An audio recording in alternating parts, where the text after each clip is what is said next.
Welcome all. Now, today we are going to see the second part of this organic chemistry, where we will be learning about the isomerism and its type, as well as we are going to check out the fundamental concepts in the organic reaction mechanism. Here we can see the classifications that what are isomers, and isomers means we all know that having the same molecular formula but different structural formula. So those compounds are termed as isomers. The phenomenon of existence of two or more compounds possessing the same molecular formula but different properties is known as isomerism.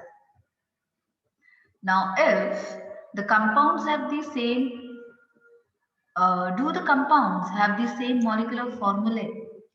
If the compounds do not have the same molecular formulae, then they are not the isomers.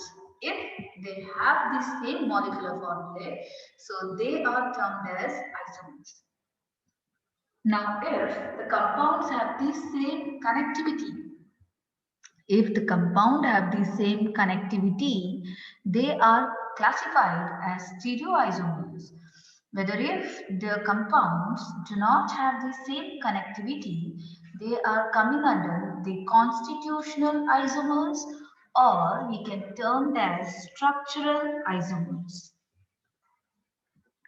Now, in stereoisomers, if the compounds can be interconverted by rotation about the single bonds, they are classified as conformational isomers.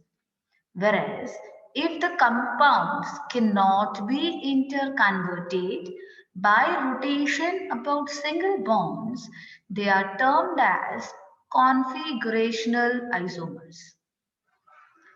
Is the isomerism at a double bond? If yes, then they are classified under geometrical isomerism, and if it is no, then it is optical isomerism. Now, in optical isomerism, if a compound possesses mirror image, if a compound possesses non-superimposable mirror image, then they are termed as enantiomers, and if not, then they are termed as diastereoisomers or diastereomers. Let's see one by one in detail. So this is what the structural isomerism. So what is structural isomerism? Compounds having the same molecular formula but different structures are classified as structural isomers. Some typical examples of different types of structural isomers as chain isomerism, positional isomerism, functional isomerism, ring chain isomerism, metamerism, and tautomerism. Let's see one by one. When we are talking about the chain isomerism says when two or more compounds having the similar molecular formula but different carbon skeletons, they are referred to as chain isomers, and the phenomenon is termed as chain isomerism. For example, here we have butane. Now in butane you can see we have four carbon atoms which is being chained linearly. That is, this is a linear chain. And whereas the next compound, this is the isomer of butane, which is having a branch structure. So this is the way how chain isomers differs from having the same molecular formula but different chain, which is differing, which shows difference in their structure. If we take an example of pentane, so we have N-pentane, isopentane and neopentane. Next, positional isomerism. Here, the position of the functional group will differ but have the same molecular formula. So the same molecular formula represents two or more compounds, but it differs in the position of the same functional group. For example, here you can see but1ene and but2ene. Now in but1ene, the double bond of alkene is present between carbon 1 and carbon 2. Whereas in but2ene, the double bond is present between carbon 2 and carbon 2. Functional isomerism, or we can say functional group isomerism, that is having the same molecular formula but different functional groups. For example, your propanoic acid and acid and esters are functional group isomers, whereas alcohols and ethers are functional group isomers. Aldehydes and ketones are also coming under the functional group isomers. For example, if you see glucose and fructose, they both have the same molecular formula, that is C6H12O6. Whereas glucose is a aldohexose, whereas fructose is a ketohexose.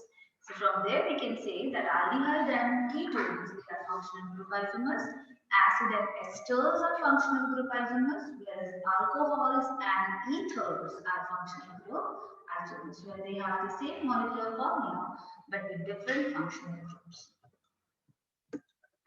Next, the important one comes the metamerism.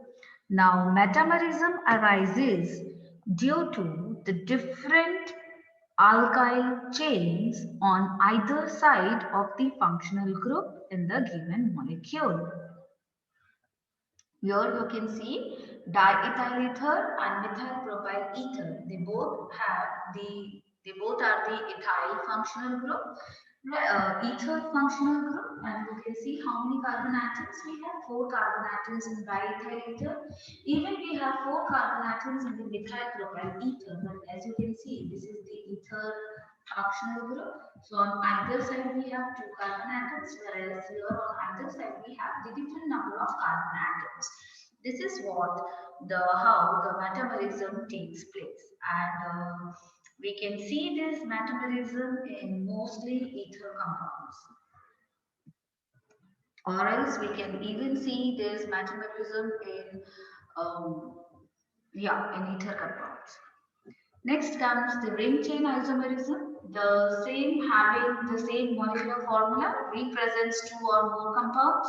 It differs in the mode of linkage of carbon atoms. Right, the isomers have either open chain or the closed chain. For example, propane, they have the same molecular formula as that of cyclopropane. So here we have the ring chain isomers. Next,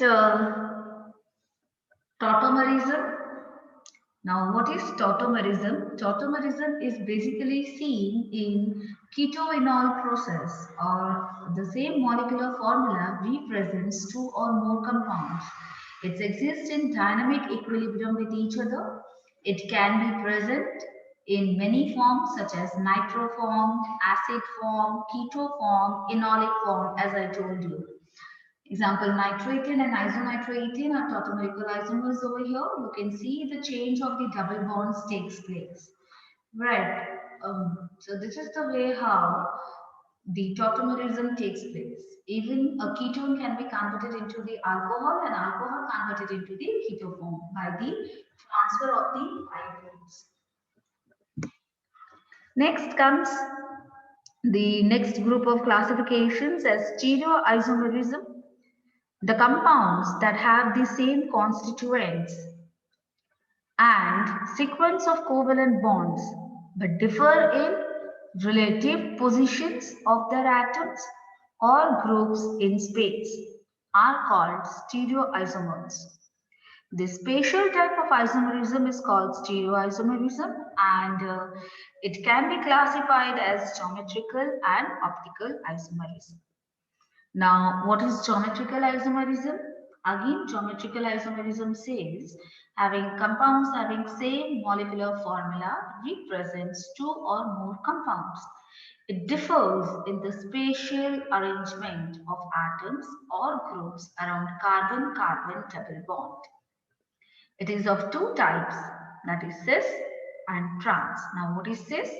If it has the same side chain. If a same group are on the same side chain, then it is called cis isomers, and if it is on the opposite side, it is called trans isomers. For example, cis 2 butene.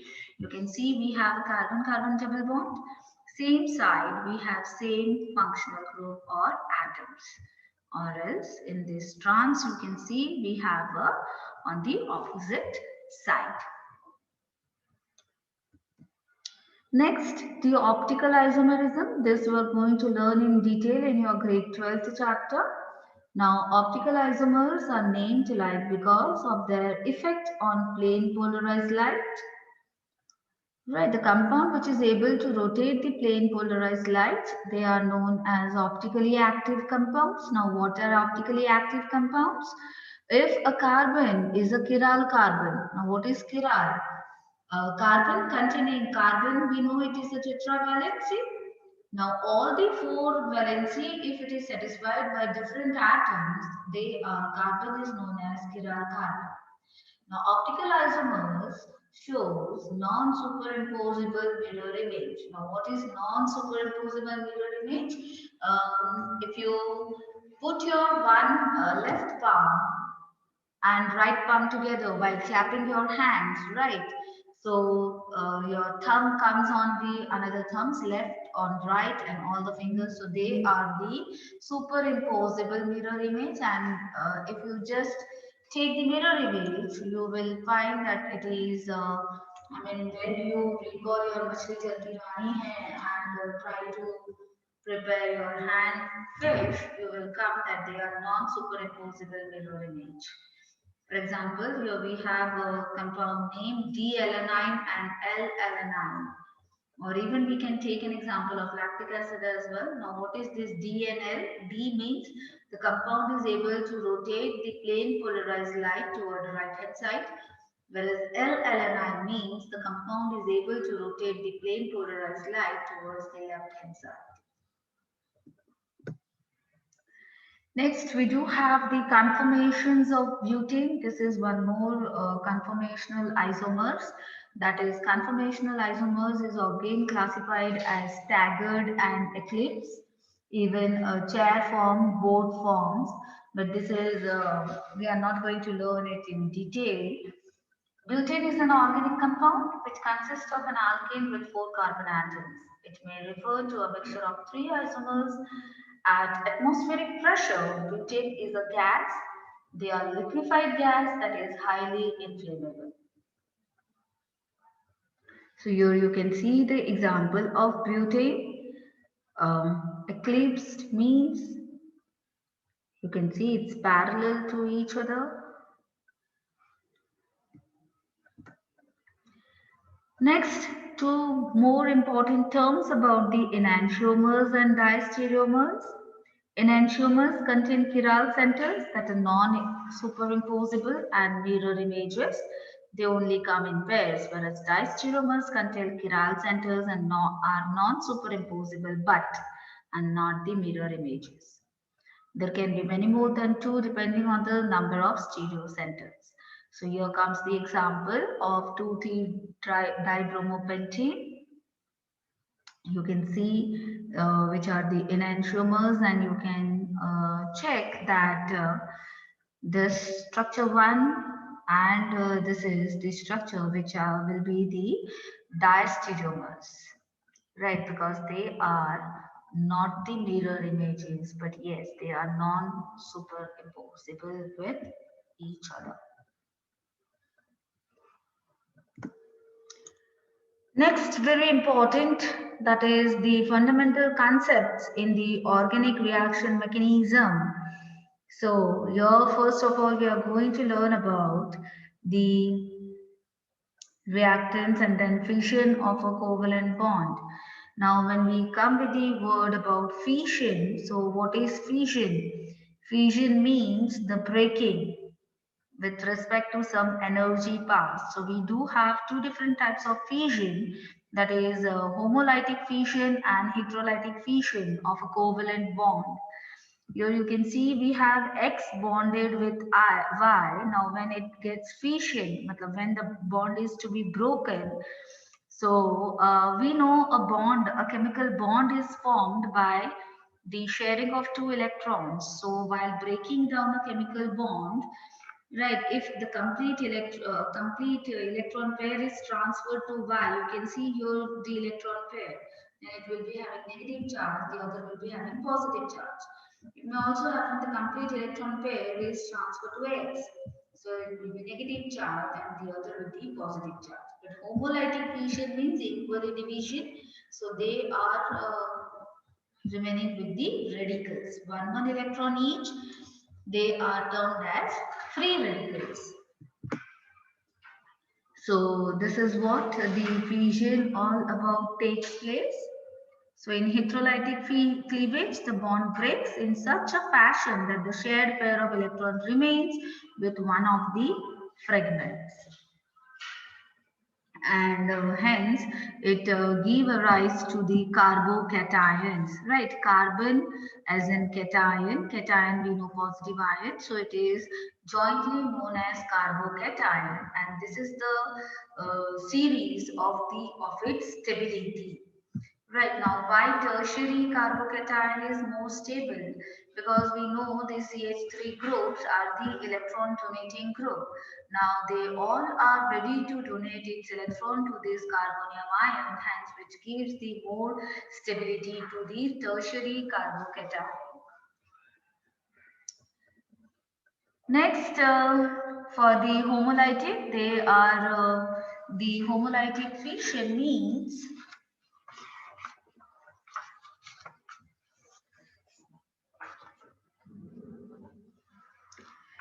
here you can see in homolytic cleavage, one of the electrons of the shared pair in a covalent bond goes with each of the bonded atoms. Thus, in homolytic cleavage, the movement of a single electron takes place instead of an electron pair. The single electron movement is shown by the half-headed arrow. Such cleavage results in the formation of neutral species which contains an unpaired electron. These species are called free radicals. Like carbocations and anions, free radicals are also very reactive. Alkyl radicals are classified as primary, secondary, or tertiary. Now, alkyl radical stability increases as we move from primary to tertiary. Organic reactions which proceed by homolytic fission are called free radical or homopolar or nonpolar reactions. Now, this is what a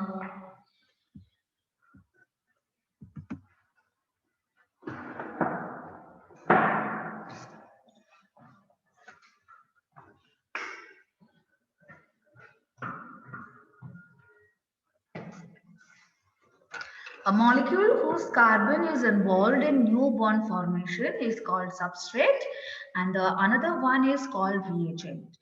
So the chemical reaction is divided into two, that is substrate and reagent. So here you can see the alkene, that is ethene, is reacting with the bromine and forming a major product. So ethene is a substrate, whereas bromine is a reagent. Similarly, in the next example, benzene is a substrate, whereas chloromethane is the reagent. Next, we are going to talk about the very important concept, that is the terminology known as nucleophiles and electrophiles. So, what are nucleophiles?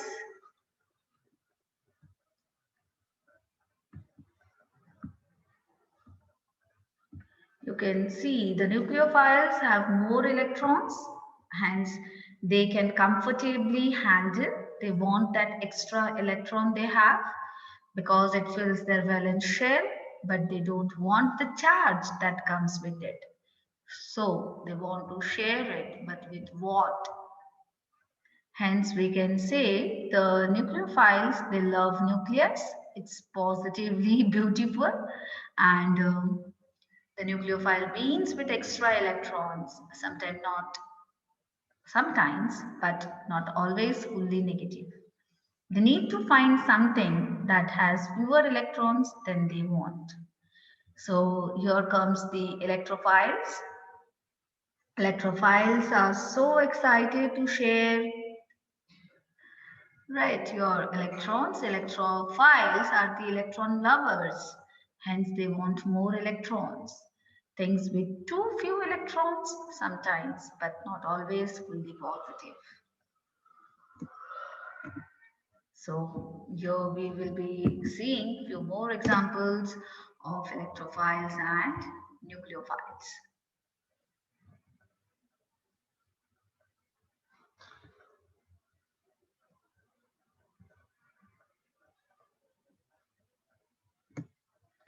Next, we are going to check out the electron movement in the organic reactions.